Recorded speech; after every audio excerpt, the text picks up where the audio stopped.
Good morning, good morning না, good afternoon. Welcome back to my channel জীবন যেমনে আপনাদের সবাইকে স্বাগত। আজ সোমবার। তো গতকালকে আমি 3 দিনের ভিডিও একসাথে আপলোড করেছিলাম এডিট করে, কারণ 3 দিন ব্লগ আপলোড করতে পারছি না, আমার এখানে নেটের অনেক প্রবলেম। তো কি আর আজকে একটু ঘুম পাচ্ছে, ঘুম হয়নি ঠিক মতো, বাচ্চাগুলো এত জাগে রাত্রেবেলা, তো ঘুম হয়নি ঠিক মতো, তো একটু ঘুম পাচ্ছে। আর যাবো কালকে বাড়িতে, মানে শিলচরে। তো এই জন্য আজকে ব্যাগ প্যাকিং করবো, ব্যাগ প্যাকিং করার সময় নিশ্চয়ই দেখাবো, আজকে করি বা কালকে করি, মানে ব্যাগ প্যাকিং করার সময় আপনাদেরকে দেখাবো। এখনও রান্নাবান্না কিছু হয়নি, শুধু টিয়াকে একটু খাইয়েছি, জিয়াকে একটু খাইয়েছি, বাস। ওরা আর কিছু খায়নি, এখন ওদের জন্য ডিম সেদ্ধ করবো, করে ওরা যদি ডিম খায় ডিম খাওয়াবো, আর রান্নাবান্না করি। দুপুরে রান্না তো করতে লাগবে, তাই না? আর এই জায়গাগুলো কেমন ফুলে আছে, কোলেস্ট্রলের দাগ নেই কিন্তু মানে ফুলে আছে, ভাল লাগে না এগুলো আমার। তো যাই হোক, ব্যায়ামটা করার টাইম পাচ্ছি না, খুঁজে কি করব। আর সারাদিন কাজ আর কাজ, একটু বসে যে একটু রেস্ট করি, আরাম করি, এর কোনো পথ নেই। যাই হোক,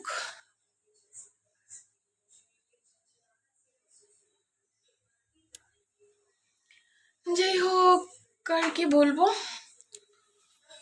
আজকে সকালে জিয়াকে দিয়েছিলাম এই যে মাসেলিটা খাবার জন্য, কিন্তু ও খায় না, অর্ধেক খেয়ে অর্ধেক ফেলে দিয়েছে। ওর কি হয়েছে, কদিন থেকে ও অসুস্থ, ওর খাওয়া দাওয়া পুরো বন্ধ হয়ে গেছে, একদম রোগা হয়ে গেছে।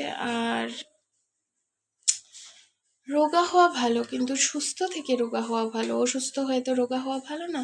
আর এই দেখুন আমার ডাবল চিন বেরিয়েছে, মানে মোটা হতে হতে ফেটে যাবো বাস। আর কি, ভগবান আমাকেই পেয়েছে একদম মোটা দেওয়ার জন্য। সারাদিন এত খাওয়া কম, এত খাওয়া কম, খাওয়া বলতে একটা খাই না আমি, আর মোটা হতে হতে শেষ। আর জানেন, এত কালার করেছি চুলে, কালারে এই জায়গাটাতে এমন কালার হয় না, এই যে সাদা চুলগুলোতে কালার বসে না। আজকে আবার লাগাবো কালার। গরম, গরম সহ্য করতে পারি না আমি, ভীষণ গরম থেকে ঠান্ডা ভালো। ঠান্ডা আসলে গরম ভালো, গরম আসলে ঠান্ডা ভালো, এই তো চলছে মনের অবস্থা। যাই হোক, কাজগুলো শুরু করি। আর এই যে ডিম এনে রেখেছি, ডিম রান্না করব। আর ওরা জানেন এই ম্যাগি দেখে কাঁচা ম্যাগিগুলো খেয়ে নিয়েছে। এত আনহেলদি খাবার না, ওরা ভালোবাসে কি বলবো। আমি দূরে সরিয়ে রাখার আগেই ওরা নিয়ে প্যাকেট খুলে খেয়ে নিই। আমি কাপড় মেলতে গেছি, এসে দেখি প্যাকেট খুলে খেয়ে নিয়েছে। আর আমি এই নুডলসটা ওদেরকে খুব কমই দিই, কারণ এখন মানে আটা নুডলসটা পাওয়া যায় না। আটা নুডলসটা যেখানে পেয়েছি আমি একসাথে অনেকগুলো এনে রেখেছিলাম, সবগুলো খেয়ে নিয়েছে। এখন কালকে ওর বাবা নুডলস যেহেতু খায় ওরা বারবার, তো এই জন্য এইটা এনেছে। তো এইটা আমি বেশি দিই না, দেবো না। যাই হোক,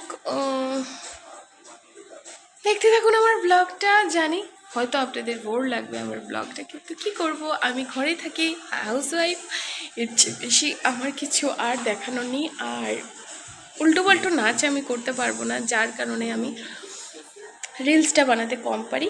তো যাই হোক, দেখতে থাকুন। যদি আমার ডেইলি লাইফগুলো দেখে আপনাদের ভালো লাগে তাহলে একটা লাইক আর সাবস্ক্রাইব অবশ্যই করুন, কারণ সাবস্ক্রাইব না করলে তো আমার ভিডিও আপনারা পাবেন না, তাই না? আমাকে ভালো লাগলে অবশ্যই আমার চ্যানেলটাকে সাবস্ক্রাইব করুন। ঠিক আছে, আসছি, শেষ করি কাজ। এই যে সব বাকি, সব পুরো এই সকালটাই একটু আমি রেস্ট করি। এটার রিজনটা বলি, সারা রাত্র আমি ঘুমাই না, পুরো রাত্র জাগি। 4টার সময় ডেইলি ঘুমাই, 4টার সময় ঘুমিয়ে সকালে উঠতে হয়, উঠে আবার ব্রেকফাস্ট বানিয়ে হাজব্যান্ড সবাইকে দিতে হয়। তো ওদেরকে স্কুলে পাঠানো থেকে ধরে সকালটা পুরো ঝিমিয়ে যাই। তো আর দুপুরবেলা আমার এনার্জি থাকে না এরপরে। তো কিছুটা সময় 2 ঘন্টার মতো আমি একটু এদিক ওদিক উল্টাপাল্টা কাজ করি, যেমন কাপড় মেলতে গেলাম, কাপড় ধুয়েছি, রান্নাটা বসাই না। তো এভাবেই চলে। তো ঠিক আছে, এখন একটু চা খেতে হবে, নাহলে এনার্জি আসবে না। আর আমার শ্রীহলদি অনেক 2 দিন থেকে খাচ্ছি না, তো শ্রীহলদিটাও খাবো, খেয়ে তারপরে কাজে লাগবো। আজকে আমার সুগারের ওষুধ শেষ। সুগারের ওষুধটা কম করার চেষ্টা করছি, কিন্তু ভয় লাগে, সুগারের ওষুধ না খেলেও হয় না। আয়ুর্বেদিক যদি কোনো ওষুধ পেতাম তাহলে ওটাই খেতাম, কিন্তু আয়ুর্বেদিক ওষুধগুলোর এত দাম যে আমি মানে অ্যাফোর্ড করা আমার পক্ষে কষ্ট হয়ে যায়। তো ঠিক আছে, দেখি কতক্ষণ নিজেকে সুস্থ রাখতে পারি। আর পাগুলোতে খুব ব্যথা, আমার পেট না, তাই আর ব্যথা কমে না। ওকে, কাজগুলো শেষ করি, শেষ করে আবার আসছি। এখনো কাজ করছি, এই যে রান্না বান্না সব শেষ করে এখন গ্যাসটা পরিষ্কার করব। আর এই যে বাসনপত্র রেখে দিয়েছি, চলো রান্নাটা দেখি।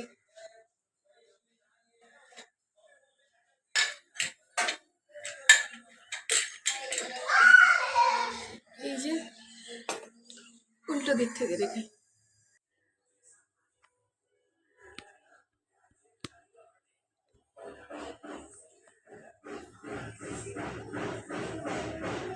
এই যে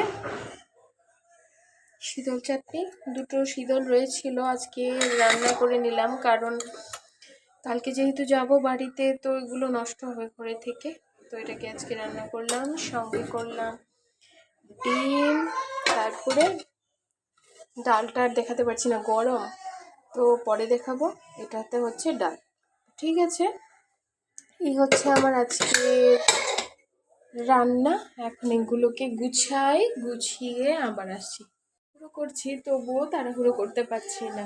এই যে আমার পুচকু বুড়িরা দুজনে মিলে দেখছে টিভি, তো এই ফাঁকে ভাবলাম, এই বাবা এটা উঠাও, এটা ধোয়া ধোয়া বেড কাভার উঠাও, এটা আমাদের নিয়ে যেতে হবে। এটা উঠলাম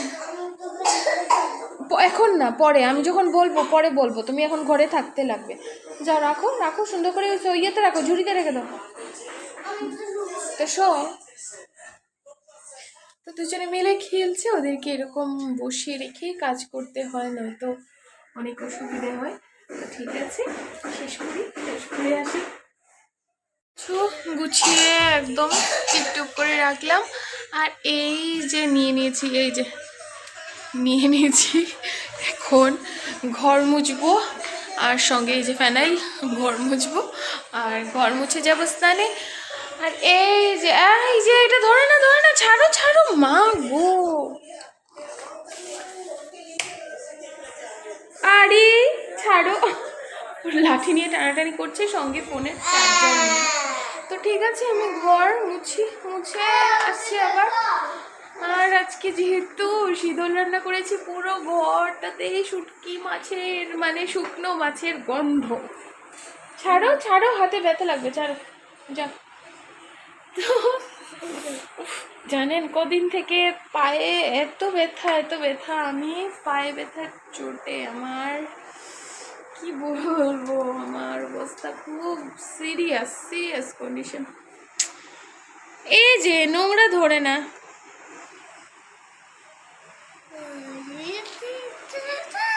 পুরো জামা ভেজা বসে আছি। ঠিক আছে, আসছি আবার। ভেজা জামা নিয়ে ভালো লাগছে না, পর্দাগুলো উঠিয়ে রেখেছি, পর্দাটা খুলে ধুতেছিলাম, আর চলে যাচ্ছি এসে ধুবো, না হলে সেই তো আবার নোংরা হবে। এসে পিঙ্ক কালারের পর্দাগুলো পুরো ঘরে লাগাবো, আর ব্লু কালারগুলি ধুয়ে দেবো। এত ধোয়ার বাতিক হয়েছে আমার, কি করব, ধুলায় ধূসর, ময়লা কাপড়, ময়লা দেখতে ভাল লাগে ঘরে, ধুলায় ধূসর, চারদিক ধুলায় ধূসর, কি বলবো।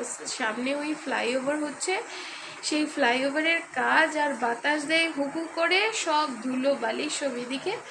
আর খালি ফ্লাইওভারের জন্য নয়, পুরো গুয়াহাটি শহরেই ধুলায় ধূসর।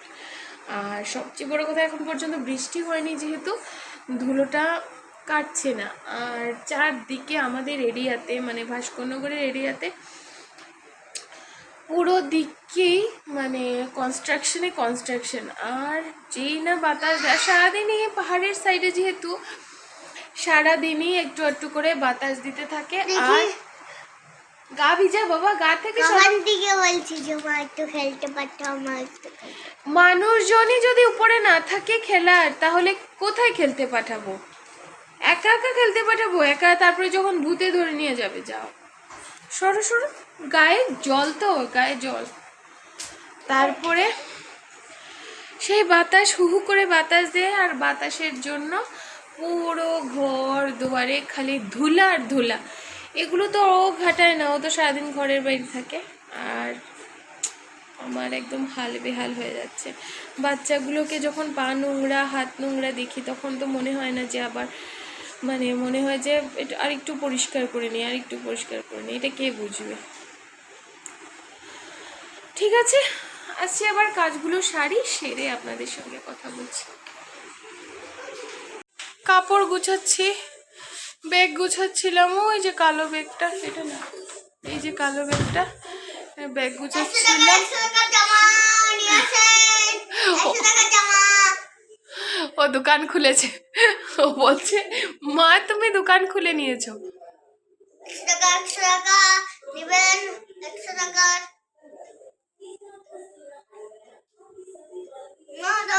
কি একটা গলার বানিয়ে দিয়েছে, একটুকু সোজা থাকে না।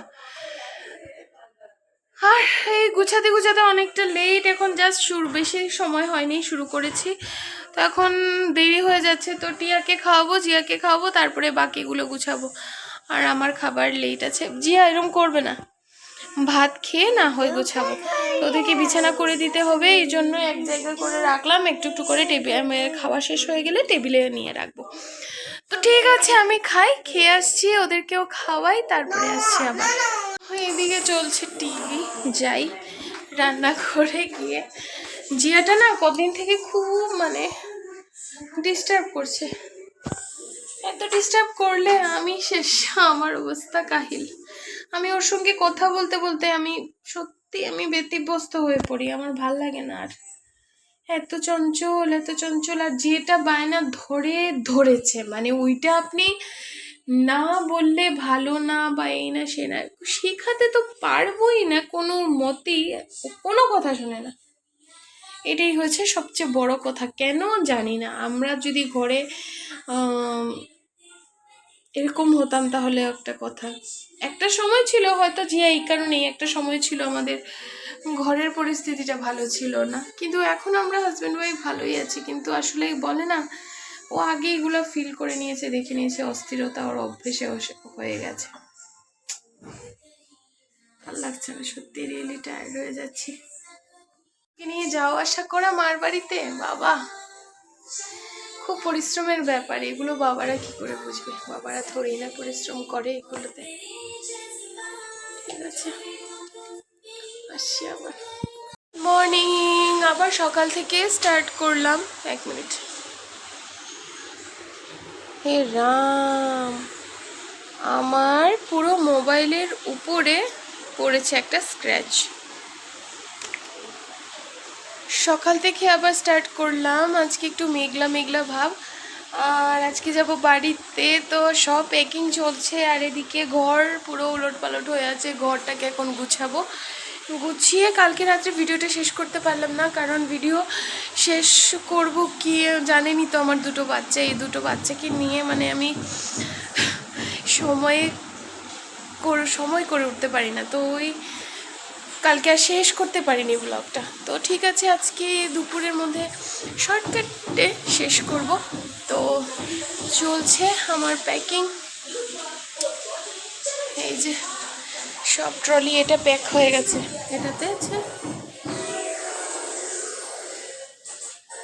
এটাতে আছে জিয়া টিয়ার সব ড্রেস। তো এখন বিছানা গুছাই, ঘর গুছিয়ে নিজের কাপড়গুলো গুছাই। ওকে, আবার আসছি।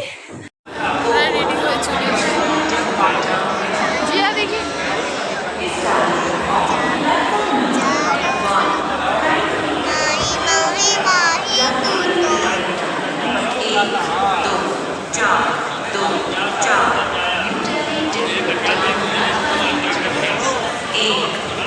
এইটা পড়ে যাবে।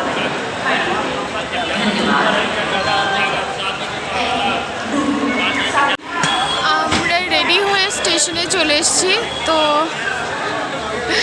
সারাদিন ব্লগটা করা হয়নি, এত ব্যস্ত হয়ে পড়েছিলাম। এখন আমি অনেকটা টায়ার্ড হয়ে গেছি, আমাকে দেখেই বুঝতে পারছেন। কোনো রকমে রেডি হয়ে বেরিয়ে এসেছি। তো আমি আর জিয়া দাঁড়িয়ে আছি এখানে, আর টিয়ার বাবা গেছে, টিয়ার বাবা গেছে এটিএমে টাকা তুলতে, কারণ এখানে মানে খুচরো টাকা লাগবে, তো টাকা তুলতে গেছে। নয়তো গুগল পে তো রাত্রে নেবে না, অনেকেই নেয় না, তো এই জন্য টাকা কিছু সঙ্গে রাখার জন্য টাকা তুলতে গেছে। তো ঠিক আছে, আসছি শিলচর, আর কি বলবো, বাড়িতে যাচ্ছি, এই হোলিটা কাটাবো, কাটিয়ে চলে আসবো। ও আসবে পরে একা একা। তো সকাল 8টার সময় গাড়ি ঢুকলো, মানে ট্রেন ঢুকলো। আমরা সবাই বাড়িতে এসে চান টান করে সবাই শুয়ে পড়েছি। আর আমি ভাবলাম যে আপনাদেরকে দেখাই, না হলে এটাও হয়তো ভুলে যাব। তো কালকের একটা এমন বিশেষ একটা ঘটনা ঘটলো, যার জন্য মাথাটা খুব খারাপ ছিল। আমি আর ট্রেনে কোনো আপলোডই দিতে পারিনি। বলতে গেলে কালকের বেরোনোটা একদম মানে আনলাকি ছিল। ভাগ্যক্রমে আমরা বাড়িতে পৌঁছে গেছি ঠিক মতো। ঠিক আছে, আবার দেখা হবে নতুন একটা ব্লগের সঙ্গে। Bye bye.